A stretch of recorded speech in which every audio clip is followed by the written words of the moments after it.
Hello guys, एक अध्ययन विचार मंथन यूट्यूब चैनल में आपका स्वागत है। मैं भीम सिंह राजपूत। तो सबसे पहले आप सभी को मेरा सादर प्रणाम। तो आप जो स्क्रीन पर कविता देख रहे हैं, ये मेरी वह कविता है जिसको लिखने का कारण भी इस कविता में लिखी गई आगे की 2 पंक्ति स्वयं ही हैं। इसमें मेरा अर्थभाव है और संपूर्ण कविता की बात कहूँ तो इसमें काव्य लेखन करने और गीतों, लेखों तथा अन्य कविताएं लिखने का कारण भी छिपा हुआ है। साहित्य के आदि कवि कैसे बने हैं उस कारण को भी संक्षिप्त में लिखा गया है। महान पुरुष की महानता क्या होती है इस बात को भी बताया गया है।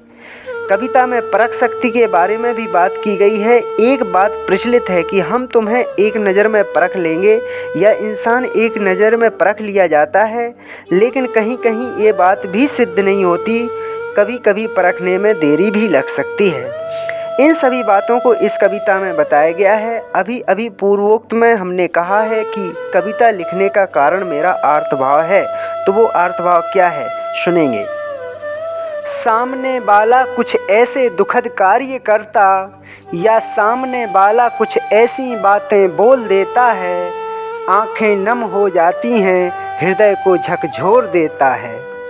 उनके द्वारा किए गए कार्य या कही गई बातें उन्हें तो सामान्य सी लगती हैं, पर ये इंसान तो अर्थभाव से ये कविता ही लिख देता है।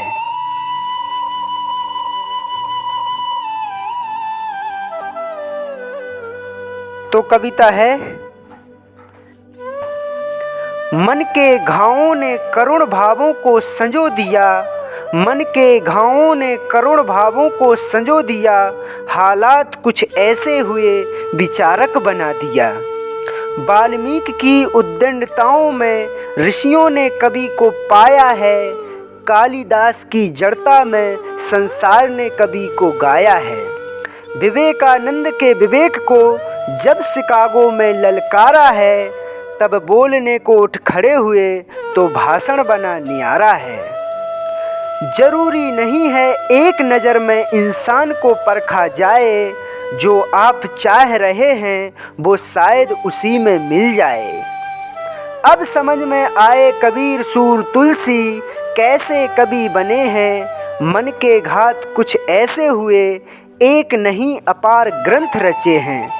ऐसे ही अनन्य कवियों और महापुरुषों की श्रेष्ठ कहानी है। भीम को अब है समझ में आया, हालात काव्य की जननी है। इन पंक्तियों की व्याख्या करूं तो जब ऋषि मुनि कवि आदि महापुरुष जब भाव विभोर हुए तो उन्होंने कुछ नया सृजन किया जो लोक कल्याण के लिए प्रमाणित है। जैसे महर्षि वाल्मीकि उद्दंड कर्मों में लिप्त लेकिन साधु सत्संग से बुद्धि निर्मल हुई और आदि कवि के रूप में विख्यात हुए। आदि कवि बनने का मूल कारण है कुछ हालात ही ऐसे हुए हैं। वाल्मीकि रामायण कथा के अनुसार जब क्रौंच पक्षी का एक जोड़ा मिथुन आदि क्रिया में मग्न था, तब एक निषाद अर्थात शिकारी ने पक्षी की हत्या कर दी। इस हृदय विदारक घटना को देखकर शोक भाव प्रकट होता है और बहेलिये को श्राप देते हैं। मां निषाद प्रतिष्ठाम त्वम गमः शाश्वती समाय, यत क्रौंच मिथुन आदिकम वधीह काम मोहितम। अर्थात हे निषाद, तुम बहुत समय तक प्रतिष्ठा को प्राप्त नहीं करोगे, क्योंकि मिथुन आदि क्रिया करते समय क्रौंच नामक पक्षियों में से नर क्रौंच को मार डाला। यही महर्षि वाल्मीकि का शोक भाव श्लोक कहलाया और बाद में नारद जी से प्रेरित होकर के 24,000 श्लोकों में पूरी संस्कृत रामायण लिख दी। हालात कुछ ऐसे हुए, महर्षि व्यास ने अधर्म की अति, भयंकर युद्ध की गति और अंत में कुरुवंश की क्षति आदि घटनाओं के बाद भावी पीढ़ियों के लिए धर्म, कर्म और जीवन के मूल्यों को ज्ञान के रूप में संरक्षित और शांति के लिए शांत रस में लगभग 1 लाख श्लोकों में पूरा महाभारत ग्रंथ 18 पर्वों में रच दिया, जिसमें 6वें भीष्म पर्व में भगवत गीता भी समाहित है। बात की जाए महाकवि कालिदास की तो हालात कुछ ऐसे हुए हैं। मूर्ख कालिदास पत्नी विद्योत्मा से अपमानित होकर के घर से निकलते हैं। काली माँ की तपस्या करते हुए संस्कृत व्याकरण सीखते हैं। संस्कृत में वेद शास्त्र आदि का ज्ञान करके जैसे ही घर वापस आते हैं तो द्वार पर खड़े होकर के बोलते हैं, अनावृतम कपाटम द्वारम देहि, अर्थात दरवाज़ा खोलो। पत्नी घर के अंदर से बोलती है, अस्ति कश्चित वाक् विशेष, लगता है कोई विद्वान है, वाणी में विशेषता है। और महाकवि कालिदास मंगलाचरण के रूप में अस्ति शब्द से कुमार संभवम, कश्चित से मेघदूतम खंडकाव्य या गीतिकाव्य और वाक् शब्द से रघुवंशम महाकाव्य लिख देते हैं। और ऐसे ही हिंदी साहित्य के कवि गोस्वामी तुलसीदास, कुछ हालात ऐसे हुए हैं, अपनी पत्नी रत्नावली की फटकार से बैराग को उत्पन्न होकर के भगवान श्री राम के प्रति अनन्य भक्ति की और उन्हीं की कृपा से रामचरितमानस ग्रंथ लिख डाला, जो जन कल्याण के लिए पूरे उत्तर भारत में पढ़ा जाता है। तो ये वो कवि बनने की कहानी थी। इसी प्रसंग में हमारी कविता का ये पहला अंश है। अब कविता का दूसरा अंश, जिसमें यह बताया गया है कि जरूरी नहीं किसी इंसान को शीघ्र ही परख लें, कभी कभी देरी भी हो सकती है, इसलिए उसको नकारा नहीं जाता। जो आप चाह रहे हो शायद उसी में वह सब कुछ देखने को मिल जाए। जैसे कि कविता के प्रथम अंश में वर्णित है, क्या डाकू वाल्मीकि को सोचे थे कि संस्कृत के आदि कवि बनेंगे, लेकिन सत्संग से वाल्मीकि द्वारा पकड़े गए ऋषियों ने सद्मार्ग दिया और आदि कवि को खोज लिया। विद्वत्मा ने कालिदास को परखा नहीं, मूर्ख समझकर तिरस्कार कर दिया। कालिदास ने ऐसा काम किया जो शास्त्रार्थ में निपुण विद्वत्मा को चाहिए था, वो कालिदास में देखने को मिला, जो संस्कृत साहित्य के महाकवि कहलाए।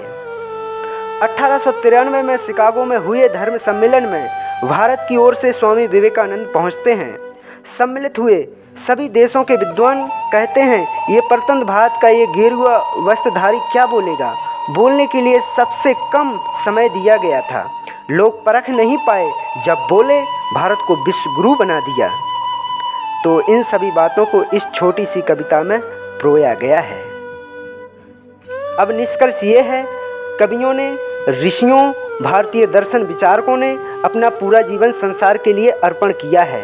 हिंदी या संस्कृत साहित्य वर्ग के जो विद्यार्थी होते हैं उनको भी ऐसा काम करना चाहिए। ज़्यादा नहीं कर पा रहे हैं तो अल्प ही सही, लेकिन करना चाहिए। जो संस्कृत पढ़ता है, या कह सकते हैं जो संस्कृत ग्रंथों जैसे रामायण, महाभारत, भागवत गीता, नीति शास्त्र, सूक्ति शास्त्र आदि ग्रंथों के 2-4 ही श्लोक प्रतिदिन पढ़ता है और जो इसके साथ ही काव्य करता है, तो मेरे विचार से वह निसंदेह ही ऋषियों और कवियों का वंशज है। इसी प्रकार से हमने भी थोड़ा बहुत अध्ययन करने के बाद या जीवन के अनुभव से अपने विचारों का मंथन करके अपनी विचारधाराओं को कविताओं, लेखों, गीतों, कथनों और महापुरुषों के जीवन शैली के बारे में 2-4 पंक्तियों को लिखना शुभारंभ किया है। अंत में कहना है, आदि कवियों ने काव्य सृजन से साहित्य में नाम अमर कर दिया, ये तो सभी को ज्ञात है, और हम साहित्य वर्ग के होने के नाते उनके पद चिन्हों पर चलकर 1-2 पंक्ति भी ना लिख पाए तो ये तो गलत बात है। तो ये अर्थभाव से प्रेरित हमारी कविता थी।